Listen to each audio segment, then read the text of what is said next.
ইসরাফিলকে আল্লাহ তাআলা ডাক দিয়ে বলবে, হে ইসরাফিল, তুমি হামদে বারি তাআলা তেলাওয়াত করো। ইসরাফিল আলাইহিস সালাম আল্লাহ তাআলার ওয়াদার পাইয়া এবার হামদ পড়া শুরু করলো।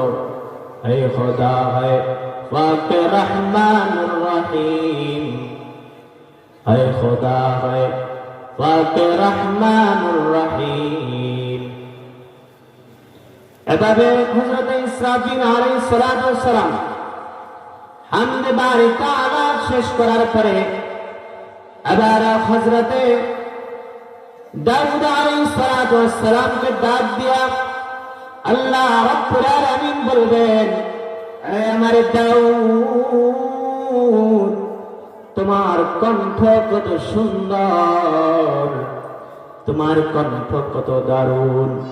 তোমার কণ্ঠে যখন তুমি তোমার উপরে নাযিলকৃত কিতাব তেলাওয়াত করতা, তখন সমুদ্রের মাছগুলা নদীর কিনারায় আসা এরকম ভাবে তোমার তেলাওয়াত শুনত। দাউদ, আজকে তুমি আমার কালামুল্লাহ শরীফ থেকে সূরা তাহা থেকে তেলাওয়াত করো। এবার দাউদ আলাইহিস সালাম অনুমতি পাওয়ার পরে সূরা তাহা তেলাওয়াত করা শুরু করবে। তাহা মা আনজালনা আলাইকাল কুরআনা লিতাশকা। দাউদ আলাইহিস সালাম সূরা তাহার শুরু থেকে শেষ পর্যন্ত তেলাওয়াত করবেন। শুরু থেকে শেষ পর্যন্ত তেলাওয়াত করার পরে এবার মুহাম্মদুর রাসূলুল্লাহ সাল্লাল্লাহু আলাইহি ওয়াসাল্লাম কে বলবেন, এ আমার প্যারা নবী, আকাইনাম তারদাদ মদিনা, সরকার দো আলম নবী জনাবে মুহাম্মদুর রাসূলুল্লাহ সাল্লাল্লাহু আলাইহি ওয়াসাল্লাম কে ডাক দিয়া বলবেন, এ আমার প্যারা হাবিব, এবার আপনি কুরআনুল কারীম থেকে সূরা ইয়াসিন তেলাওয়াত করেন। মুহাম্মদুর রাসূলুল্লাহ অনুমতি পাওয়ার পরে সূরা ইয়াসিন তেলাওয়াত করা শুরু করবে। কেমন কণ্ঠে ভাই, যে কণ্ঠের তেলাওয়াত শোনার পরে, যেমন তেলাওয়াত শোনার পরে বড় বড় কাট্টা কাট্টা কাফের বেঈমানরা পর্যন্ত ঈমান আনয়ন করেছে। কেমন সুন্দর কণ্ঠ, যার উপরে কুরআনুল কারীম নাযিল হয়েছে, সেই যদি ওই কিতাব তেলাওয়াত করে কেমন সুন্দর না হবে। দুনিয়ার সামান্যতম যদি কোনো মানুষ যদি কোনো বই অথবা কোনো পাঠ্যপুস্তক যদি লেখে, সে যেমন শুদ্ধ করে পড়তে পারবে, যে লেখে নাই শুধু দেখে দেখে পড়ে, সে তেমন শুদ্ধ করে পড়তে পারবে না। ঠিক তারপরে কুরআনুল কারীম নাযিল হয়েছে। মুহাম্মদুর রাসূলুল্লাহ কে বললেন, আমার প্যারা হাবিব, আপনি সূরাতুল ইয়াসিন তেলাওয়াত করেন। মুহাম্মদুর রাসূলুল্লাহ সাল্লাল্লাহু আলাইহি ওয়াসাল্লাম এবার অনুমতি পাওয়ার পরে সূরাতুল ইয়াসিন তেলাওয়াত শুরু করলেন।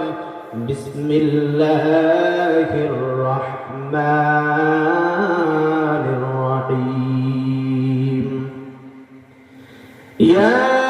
ইয়াসিন ওয়াল কুরআনিল হাকীম, ইন্নাকা লামিনাল মুরসালিন আলা সিরাতিন মুস্তাকিম।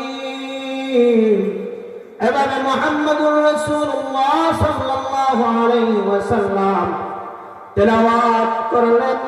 সূরা ইয়াসিনের শুরু থেকে শেষ পর্যন্ত তেলাওয়াত করার পরে এবার যেই মাওলাই কারীম কুরআনুল কারীম নাযিল করেছেন, ওই মাওলাই কারীমের তেলাওয়াত, বাবারে, যেই মাওলাই কারীম তেলাওয়াত করলে পরে, যে মুহাম্মদুর রাসূলুল্লাহ তেলাওয়াত করলে পরে এত সুন্দর হয়, বড় বড় কাট্টা কাট্টা কাফেররা ইহুদিরা ঈমান আনয়ন করে দাউদ আলাইহিস সালাতু ওয়াস সালামের তেলাওয়াত শুনে যদি সমুদ্রের মাছগুলা যদি নদীর কিনারায় এসে তেলাওয়াত শুনে, তো আমার আল্লাহ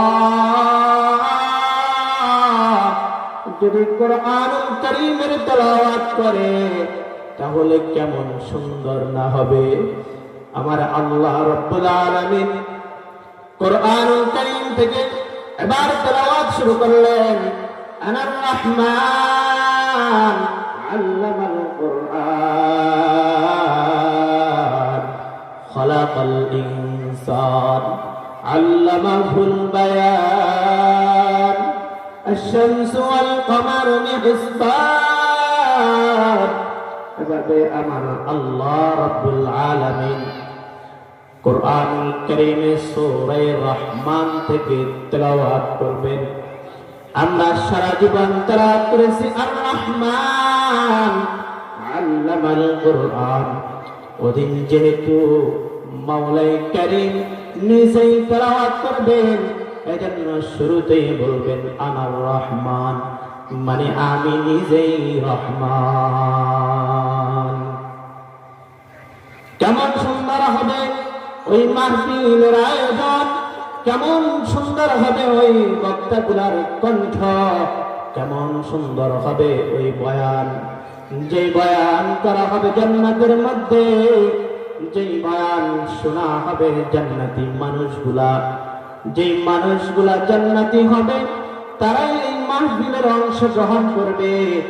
এবার বলেন তো দেখি, আমরা কি সবাই চাই না যে আল্লাহ রাব্বুল আলামিন যেই মাহফিলের আয়োজন করবেন ওই মাহফিলে আমরা সবাই শ্রোতা হইতে কি চাই না? কথা বলেন, ওই মাহফিলের শ্রোতা হইতে চাইনি? যদি ওই মাহফিলের শ্রোতা হতে হয়, তোমাকে আমাকে আজকের এই মাহফিল থেকে সিদ্ধান্ত নিতে হবে, তোমাকে আমাকে আজকের এই মাহফিল থেকে শপথ গ্রহণ করতে হবে। মাওলা, জীবনে কত গুনাহ করেছি গো মাবুদ, জীবনে কত অন্যায় করেছি, জীবনে কত অবিচার করেছি, জীবনে কত জুলুম করেছি গো মাওলা। মাওলা, কত রকমের আল্লাহ গুনাহ করেছি, আর গুনাহ করব না, আর গুনাহ করব না। যদি আজকের এই মাহফিল থেকে শপথ গ্রহণ করতে পারেন, তাহলে ওই কিয়ামতের ময়দানে বিচার কার্যক্রম শেষ হওয়ার পরে জান্নাতের মাহফিলে শ্রোতা হিসাবে অংশগ্রহণ করা যাবে।